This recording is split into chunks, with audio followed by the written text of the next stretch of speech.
2025-26 సంవత్సరానికి గాను అకాడమిక్ కన్సల్టెంట్ల నియామకం కోసం ఎస్వీ యూనివర్సిటీ ఇచ్చిన నోటిఫికేషన్ అమలును హైకోర్టు నిలుపుదల చేసింది.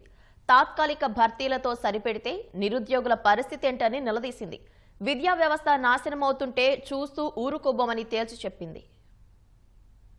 నెలవారీ గౌరవ వేతనం ప్రాతిపదికన తిరుపతిలోని శ్రీ వెంకటేశ్వర విశ్వవిద్యాలయం అక్టోబర్ 31న ఇచ్చిన నోటిఫికేషన్ను హైకోర్టు ఆపేసింది. రూల్ ఆఫ్ రిజర్వేషన్ కు విరుద్ధంగా ఇచ్చిన నోటిఫికేషన్ను రద్దు చేయాలని ఎస్వీయూ కామర్స్ విభాగంలో అకాడమిక్ కన్సల్టెంట్ గా పనిచేస్తున్న డాక్టర్ కె కిషోర్ కుమార్ రెడ్డి మరో ఇద్దరు హైకోర్టు సింగిల్ జడ్జి వద్ద వ్యాజ్యం వేశారు. దానిపై జోక్యానికి సింగిల్ జడ్జి నిరాకరించగా పిటిషనర్లు ధర్మాసనం ముందు అప్పీలు వేశారు. జస్టిస్ భట్టు దేవానంద్, జస్టిస్ హరిహరనాథ శర్మతో కూడిన ధర్మాసనం వారి పిటిషన్ పై విచారణ జరిపింది. తాత్కాలిక ప్రాతిపదికన పోస్టుల భర్తీని తీవ్రంగా తప్పుపట్టింది. భర్తీ ప్రక్రియపై స్టే ఇవ్వొద్దని ఏజీ దమ్మాలపాటి శ్రీనివాస్ చేసిన అభ్యర్థనను తోసిపుచ్చింది. ఒప్పంద పొరుగు సేవల విధానంలో తాత్కాలికంగా పోస్టులు భర్తీ చేయడాన్ని తప్పుబట్టింది. న్యాయబద్ధం కాని నిర్ణయాలతో విద్యా సంస్థలను అడ్డాకూలీల కేంద్రాలుగా మారుస్తున్నారని ఆక్షేపించింది. విద్యా వ్యవస్థ నాశనమవుతుంటే చూస్తూ ఊరుకోబోమని ఘాటు వ్యాఖ్యలు చేసింది. నిర్దిష్ట కాలానికి నామమాత్రపు గౌరవ వేతనం చెల్లిస్తూ యువతను దోచుకుంటున్న ధర్మాసనం